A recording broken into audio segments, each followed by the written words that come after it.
ना कुछ है नहीं। वैसे अब भी 12th का 30% काट दिए हैं तो कम हो गया है, लेकिन वैसे भी 11 12 बहुत बड़ा टॉपिक है, बहुत ही लेंदी है, तो उसमें आपको बहुत फोकस करना पड़ेगा, और नहीं फोकस करोगे तो घंटा कुछ नहीं होगा। हेडिंग है वैद्युत शक्ति, बहुत ही इंपॉर्टेंट है वैद्युत शक्ति। तो वैद्युत शक्ति की परिभाषा जान लेते हैं। तो वैद्युत शक्ति का सबसे पहले फार्मूला जान लीजिए। P बराबर होता है W/T। P बराबर क्या होता है? W/T। कार्य बटा समय शक्ति होता है। शक्ति बराबर कार्य बटा समय। ये क्या है? कार्य है, ये वर्क है। T टाइम है, टाइम मतलब समय, ये समय है।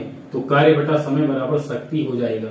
शक्ति बराबर कार्य बटा समय, शक्ति बराबर कार्य बटा समय, ये हो जाएगा विद्युत शक्ति। अब इसका हम परिभाषा बनाए देते हैं। तो एकांक समय में हुए कार्य को वैद्युत शक्ति कहते हैं। किसी विद्युत परिपथ में एकांक समय में जो कार्य होता है उसे हम वैद्युत शक्ति कहते हैं।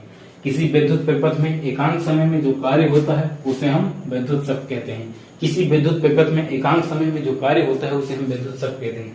किसी विद्युत परिपथ में एकांक समय में जो कार्य होता है उसे हम वैद्युत शक्ति कहते हैं। किसी विद्युत परिपथ में एकांक समय में जो कार्य होता है उसे हम वैद्युत शक्ति कहते हैं। P बराबर W/T। वैद्युत शक्ति का मात्रक जान लीजिए। वैद्युत शक्ति का क्या मात्रक होता है? तो वैद्युत शक्ति का मात्रक जानने के लिए सबसे पहले कार्य का मात्रक जानिए। कार्य का मात्रक होता है जूल, कार्य का मात्रक होता है जूल, और समय का मात्रक होता है सेकेंड, समय का मात्रक होता है सेकेंड।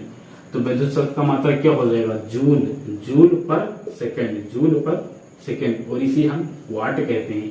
इसे क्या कहा जाता है? वाट कहा जाता है, वैद्युत शक्ति के मात्रक में आता है। और आइए इसके कुछ इंपॉर्टेंट चीजें हैं, जैसे 1 हार्स पावर मतलब एक अश्व शक्ति बराबर होता है 746 वाट। 746 वाट। एक अश्व शक्ति बराबर क्या होता है? 746 वाट होता है। एक अश्व शक्ति बराबर क्या होता है? 746 वाट होता है। ये हो गया। और एक इम्पोर्टेंट पॉइंट और, एक कैलोरी बराबर 4.2 जूल। एक कैलोरी बराबर 4.2 जूल। ये दो चीजें इंपॉर्टेंट थी, इसको याद कर लीजिए। ये ऑप्शन में आ सकता है। 10th में जब मैं था तो ये क्वेश्चन आया था, एक कैलोरी में कितने जूल होते हैं? तो एक कैलोरी बराबर 4.2 जूल होते हैं। एक नंबर का ऑप्शनल क्वेश्चन था, ऑप्शन में पूछा गया था एक कैलोरी। और ऐसा ऑप्शन सेट करते हैं कि थोड़ा दिमाग ही चकरा जाए। 4.3 था, 4.5 था, इसी तरह था। उसी में मतलब भूल गए हो तो भूल जाओ। 4.2 जूल करेक्ट याद कर लीजिए। वैसे इसका करेक्ट वैल्यू होता है 4.18, लेकिन अप्रोक्सीमेट 4.2 जूल होता है। तो 4.18 जूल आप याद कर लीजिए। एक कैलोरी बराबर 4.2 जूल, एक कैलोरी बराबर 4.2 जूल होता है। तो आज की इतने ही टॉपिक थे, मैंने सारे टॉपिक कवर कर दिए। इस विद्युत शक्ति पे कुछ क्वेश्चन है, जैसे क्वेश्चन दिया गया है, कार्य 5 जूल का हुआ है, समय 10 सेकंड लगा है, तो विद्युत शक्ति बड़ा बताइए।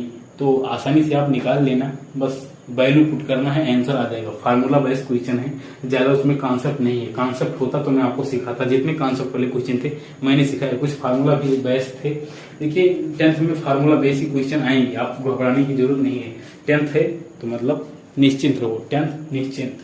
तो ये आज की वीडियो यहीं पे समाप्त करते हैं। कंप्लीट मैं आपको पढ़ा दिया हूँ। आई होप आपको समझ में आ गया होगा एक एक टॉपिक। यहीं से क्वेश्चन आना है इसी वीडियो से। इसी वीडियो को आप रिवीजन की तरह भी पढ़ सकते हो और वैसे भी पढ़ सकते हो। आपने कुछ नहीं पढ़ा है तो भी आप इस वीडियो को पूरा देखे होंगे ध्यान से, तो भी आप इस चैप्टर में प्रो हो गए होंगे, क्योंकि 10th में जितनी चीजें थी मैंने पूरा पढ़ा दिया हूँ, एक भी चीज नहीं छूटा है। वैसे डेरिवेशन, समांतर और श्रेणी क्रम वाला वो पढ़ा दूंगा, लेकिन मैंने नहीं पढ़ा है क्योंकि वो इम्पोर्टेंट नहीं है। वैसे भी वो 12th में पूछा जाता है, बस उसका फार्मूला आपको जानना इंपॉर्टेंट था, तो मैंने उसको बता दिया हूँ।